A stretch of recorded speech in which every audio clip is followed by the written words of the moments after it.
Hey guys, FrankyPro here. This video is going to be on my top 3 favorite free-to-play multiplayer online Steam games.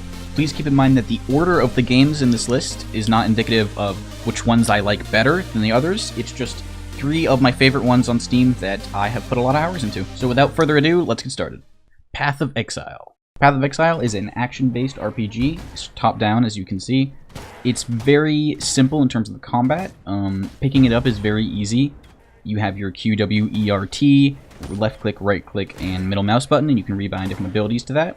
The way you get abilities is by actually gems and things that you put in the sockets of your weapons and armor, which is pretty cool. The art style is not so nice, I wouldn't say. It's more gritty. It looks good overall.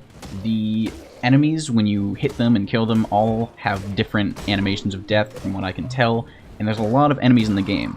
That makes me kind of want to keep playing and see how I'm going to be able to totally demolish this thing that I come across next. Basically, if you're looking for a time sinker and something that you will be able to pick up fast and get into quickly, if you've played any top-down games like this before, it'll be very easy to tell what's going on, you'll be able to pick it up fast, and you'll be able to sink a lot of time into this game. Planetside II. Planetside II is an action first-person MMO where you choose between 3 colonies, the Terran Republic, the New Conglomerate, and the Vanu Sovereignty. Once you pick your faction, your ultimate goal is to fight alongside people who have also picked your faction to control as much world as you can. The most important thing about this game is that it literally is you on the front lines in a battle. None of this Call of Duty stuff where they try to simulate that. This is it. You are in the front lines with other people, real people, trying to do the best you can to wipe out your enemy. Moving up with a giant army of people on your faction feels really cool because you'll fight another giant army of the enemy's faction.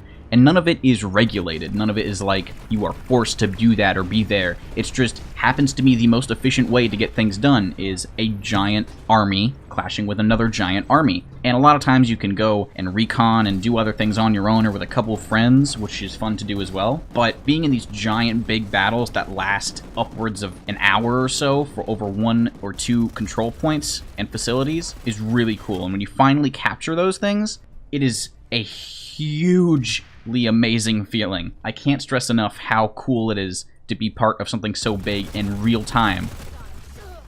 This game is extremely fun, and if you have a few friends that you can jump in a squad with, and then put that squad in an even bigger squad of other friends and different people from around the world, it feels really cool to be in that battle together. I'd highly recommend it.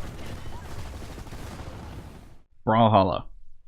Holla is a 2D platform fighter, much like Super Smash Bros. It's extremely easy to pick up. If you've played Smash before, you will have no problem at all picking this game up. The hero variety is pretty good. Each hero has 2 weapons that they can pick up. Basically, weapons will drop and you want to go pick those up, and it's a random 50-50 chance for getting one of your specific hero weapons. Each weapon has a few set abilities that, no matter which character they're played with, will be the same. Each weapon also has a bunch of character-specific abilities with each character. This pretty much fleshes out the game as much as it needs to be because there are a decent amount of characters in it already and it's still in early access. It's one of those games that gives off a feel of, I can have fun with my friends while playing this, or I could probably play it competitively. I know from a friend that there are a decent amount of problems with the balance in the game, but the devs seem pretty responsive to the balance changes and getting those out as fast as they can, as well as implementing new characters pretty frequently. There are a bunch of different screw-around modes that the game has. All of them are pretty bad, to be honest, but the main fighting mode, pretty hard to get tired of. It's really fun to play with a few friends. You can also play with up to 8, I believe, which is really cool, but at the same time, the maps don't really allow for that. It's a little chaotic. Even 4 people is chaotic. With the maps so small, putting 8 people in is a little ridiculous, but if you're just in it for fun, you have a bunch of friends that want to play, there's no reason not to try it. That was my short and sweet little top 3 multiplayer free-to-play games on Steam. Thanks to Battle Nation for sponsoring and hosting this video, and I'll see you next time.